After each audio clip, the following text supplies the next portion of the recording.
इसमें इतना दम नहीं है, ये कहां से निकालेगा?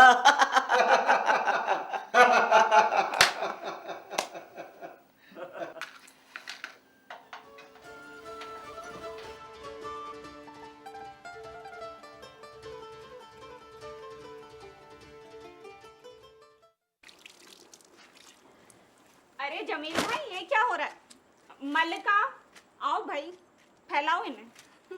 जमील भाई, ये मर्दों के करने वाले काम नहीं है।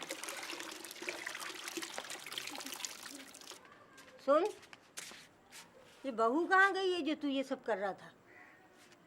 उसके इम्तिहान हो रहे हैं, वो तैयारी कर रही है। हाय हाय, अरे मैंने तो किस्मत ही फोड़ दी अपने बच्चे की ऐसी बहू घर में लाकर। अम्मा, अगर मैं अपना थोड़ा सा काम कर लूँगा तो कयामत थोड़ी आ जाएगी। आजकल सबको काम में हाथ बटाना चाहिए। देख, अपना फलसफा अपने पास रख। हाँ, अरे मैं खूब जानू हूँ कि मर्दों के क्या काम है और औरतों के क्या काम है। कभी कभी तो हमारा एतमाद अपने ऊपर से भी उठने लगता था, और हम कभी अलग अलग और कभी मिलकर ये सोचने पर मजबूर हो जाते थे कि वाकई हम में तो कोई कमी नहीं। लेकिन एक दिन तो बात हद से गुजर गई। जमील, इधर आओ बेटा, बैठो मेरे पास। देखो बेटा, मुझसे अब तुम्हारी ये हालत देखी नहीं जाती। मुझे तुम्हारे लिए कोई दूसरा बंदोबस्त करना ही पड़ेगा। वो जो कुत्सिया की खालाजाद बहन है ना, मलिका, मैंने तो फैसला कर लिया है कि कल ही जाके उसके लिए तुम्हारा रिश्ता मांगूंगी।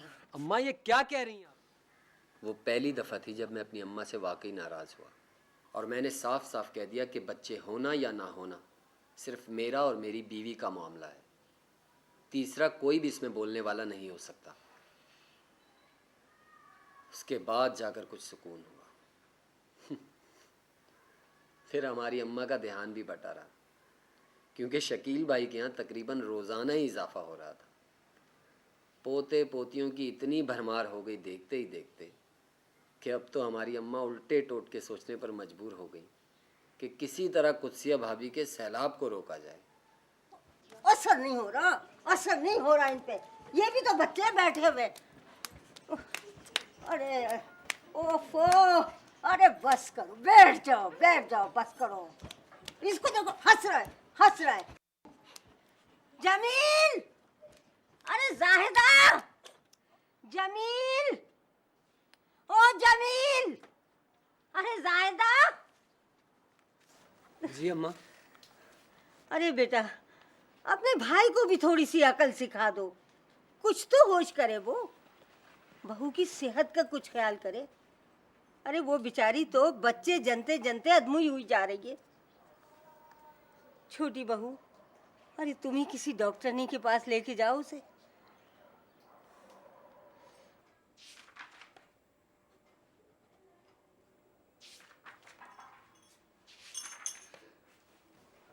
बस करें, बहुत रात हो गई है, आराम करें अब। हाँ, बस थोड़ा सा काम रह गया, 2 मिनट। आज कुर्सिया भाभी काफ़ी परेशान थी। क्या क्या फिर कुछ होने वाला है उनके यहाँ? अरे नहीं, वो जो डॉक्टर के कहने पे उन्होंने ट्यूब दिलवाया था वो उनको माफिक नहीं आ रहा है। तो भाई ट्यूब निकलवा दें। लेकिन फिर बच्चे होने का खतरा जो हो जाएगा। और डॉक्टर कहती है कि बार बार झिझकी की वजह से उनकी काफ़ी सेहत गिर चुकी है। आखिरी डिलीवरी में तो इतना खून ज़ाया हुआ था कि जान के लाले पड़ गए थे।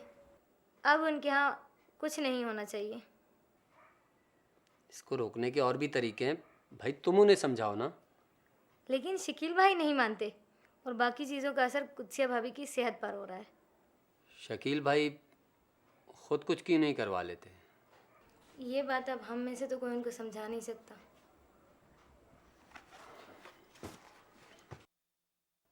क्या सोचा आपने? नसबंदी करा लूं, नामर्द हो जाऊं मैं? जमील, तुम मेरे 2 बच्चों का खर्च उठा रहे हो, इसका मतलब ये नहीं है कि तुम जो जी चाहे कह लो मुझसे। नसबंदी करा लूं, लेकिन इस मसले का कोई ना कोई हल तो निकालना पड़ेगा ना। कुत्सिया भाभी की सेहत को देखें, अपने हालात का जायजा लें। अगर कोई और हल नहीं है तो नसबंदी कराने में क्या जाता है? बस कर जमील, अब आइंदा इस मौजू पे मेरे साथ बात नहीं करना।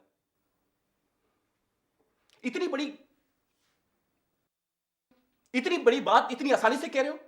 नसबंदी करा लूं? शकील भाई, आप मुझे एक बात बताएं, गोलियां खाएं तो कुत्सिया भाभी, ट्यूब लगवाएं तो वो, रबड़ से आपको घिन आती है। क्या आपकी अपनी कोई जिम्मेदारी नहीं है? क्या भाभी की राय या मशवरे की कोई ज़रूरत नहीं है? औरतों की मर्जी हो या ना हो, क्या हम मर्द अपनी मनमानी करेंगे? आपको पता है कि हमारे यहाँ कितनी औरतें ज़चगी के दौरान या इसके नतीजे में जान से हाथ धो बैठती हैं? क्या हम मर्दों ने अपनी बुज़दिली और खुदगर्जी को कहीं मज़हब और रिवाज के पर्दे में तो नहीं छुपा दिया? शकील भाई, ये नसबंदी जिसको आप इस वक्त नामर्द होना कह रहे हैं, ये बहुत बड़ी मर्दानगी है। आप यकीन करें, इससे कुछ फर्क नहीं पड़ेगा। सिर्फ ये होगा कि आपके बच्चे नहीं होंगे।